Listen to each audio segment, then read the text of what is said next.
Chaque jour, Charles et Carole vous présentent la leçon de l'école du sabbat.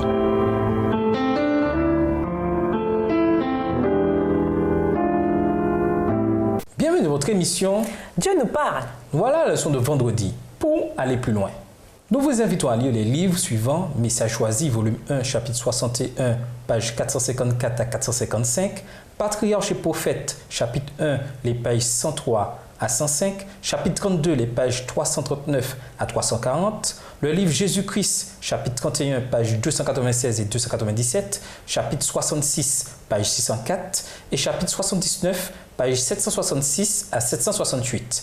Tous ces livres ont été écrits par Ellen G. White. Or, à celui qui fait œuvre, le salaire est compté non comme une grâce, mais comme un dû. Romains 4, le verset 4. Ici, l'apôtre explique le passage cité dans Genèse 15 et versets 4 à 6 pour en conclure que la justification ne s'obtient que par la foi et non par les œuvres.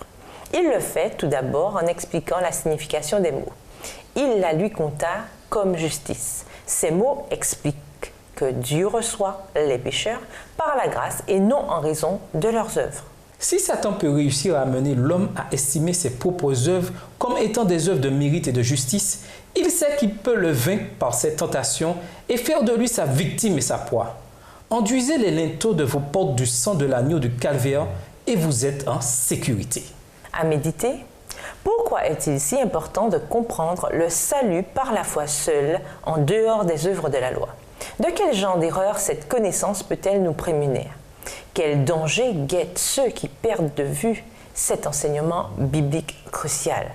Selon vous, pour quelles autres raisons la loi de Dieu est-elle toujours valide, même lorsque l'on comprend que ce n'est ni la loi ni l'obéissance à la loi qui nous sauve? La question fondamentale qui se trouvait au cœur de la réforme est celle-ci. Comment sommes-nous sauvés? Comment peut-on parler de manière ouverte et franche de la différence entre protestants et catholiques sur ce sujet important sans pour autant se lancer dans des attaques personnelles? En tant que pécheurs justifiés, nous sommes devenus les bénéficiaires de la grâce et de la faveur imméritée de Dieu contre qui nous avons péché.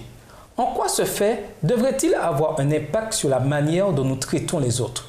De quelle grâce et de quelle faveur faisons-nous preuve envers ceux qui nous ont fait du tort et qui ne méritent vraiment pas notre grâce et notre faveur? Pour conclure, souvent en raison de notre nature déchue, notre supplication est la suivante. « Ô Dieu, aie pitié de moi qui suis un pécheur ». Luc 18, le verset 13. Nous sommes tellement enclins au mal. Heureusement, l'Épître aux Romains nous révèle qu'il y a de l'espoir. La bonne nouvelle, c'est que nous avons un Sauveur qui nous offre le pardon et la grâce, même si nous ne pouvons rien faire pour les mériter. Louons Dieu de ce que nous avons un si bon Père, un Père qui nous aime et qui cherche en dépit de notre condition humaine à nous racheter et à rétablir notre relation originelle avec lui. Au revoir et à demain si Dieu veut. Dieu nous parle. Chaque jour, Charles et Carole vous présentent la leçon de l'école du sabbat.